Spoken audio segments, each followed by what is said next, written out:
আমাদের কাছে রোগী আসে, যে রোগী এসে বলে সে কানে কানে কথা শুনতেছে। সে যখন রান্নাঘরে কাজ করে কে জানি তার পিছনে পিছনে কথা বলে, তার আশেপাশে দেখিয়ে ঘুরতেছে, তাকে বাতাস করতেছে, এবং সে বলে যে সে যে কাজ করতে চায় এটা তারা বাধা দেয়।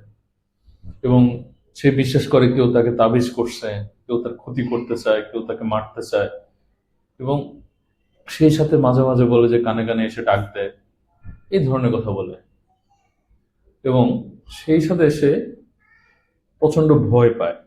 তার ধারণা সে যে বাসায় থাকে সেখানে কোনো কিছু অপশক্তি আছে যেটা তাকে ডিস্টার্ব করতেছে, তার ক্ষতি করতে চায়, তার সাথে কানে কানে কথা বলে তাকে ভয় দেখায়।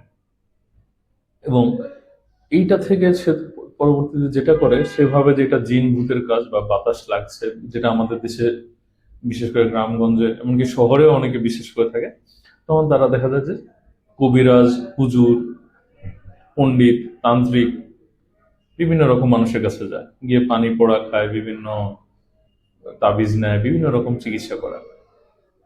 এবং এটা করার পরে তাদের কোনো লাভ হয় না, এবং লাভ হয় না, এবং যতদিন যেতে থাকে এটা অবস্থা আরো খারাপ হতে থাকে। তখন একদম শেষ পর্যায়ে যখন আমাদের কাছে আসে তখন আমরা বুঝি যে এটা একটা মানসিক রোগ। তার যে সমস্যাগুলো হচ্ছে এটা ডিলুশন, হ্যালুসিনেশনের জন্য, যে সে বিশ্বাস করতেছে তারকে কেউ ক্ষতি করবে, কেউ তাকে তাবিজ করতেছে। আসলে তো এমন না। অনেক সময় ছোটখাটো একটা আওয়াজ শুনলে সে ভয় পেয়ে যায়। মনে করেন বাসায় থাকে, বাসায় হয়তো একটা টিকটিকির আওয়াজ পাওয়া যাচ্ছে, একটা ইঁদুর দৌড় দিল সেটার আওয়াজ, বা বাসার বাইরে হয়তো পাখি একটা ডাক দিল, বা ছাদের মধ্যে কোনো টিনের চালে হয়তো কোনো একটা পাখি বসলো, এইগুলো সামান্য জিনিসও সে ভয় পেয়ে যায়। কেন? মূল কারণ হচ্ছে তার সঠিক মানসিক রোগের যে জ্ঞানটা থাকা দরকার সেটার অভাব, বা সচেতনতার অভাব।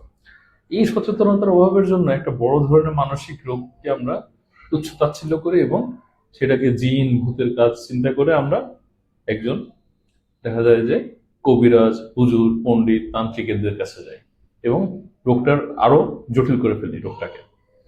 তো অবশ্যই আমাদের দেখতে হবে, এটা কিন্তু খুবই কমন একটা সিনারিও, প্রায় প্রতি বাড়িতেই এমন থাকে। এবং তারা খুব, মানে সামান্য কিছুতে তারা অনেক বেশি ড্রামাটাইজ করে, বা অনেক বেশি ভয় পায়, এবং প্রত্যেকটা জিনিসকে তারা এই ধরনের জিন ভূত বা বাতাস এই দিকে নিয়ে যায়। সেটা অনেক সময় ডিলুশন পর্যায়ে থাকে, অনেক সময় অ্যাংজাইটি পর্যায়ে থাকে, এবং অনেক সময় ওভারভ্যালু আইডিয়া থাকে, যে এটা তাদের ধারণা। তো যখন এরকম দেখবো তখন আমরা সেইটা তীব্রতা অনুযায়ী আমরা বুঝবো, এবং অবশ্যই এই ধরনের সমস্যা দেখলে আমরা একজন সাইকিয়াট্রিস্টের সাথে দেখা করব। এটা কিন্তু অনেক রকম রোগ হতে পারে, সিজোফ্রেনিয়া হতে পারে যদি সেটা ডিলুশন হয়, যদি ওভারভ্যালু আইডিয়া হয় তাহলে অ্যাংজাইটিও জন্য হইতে পারে, অনেক কারণে হইতে পারে।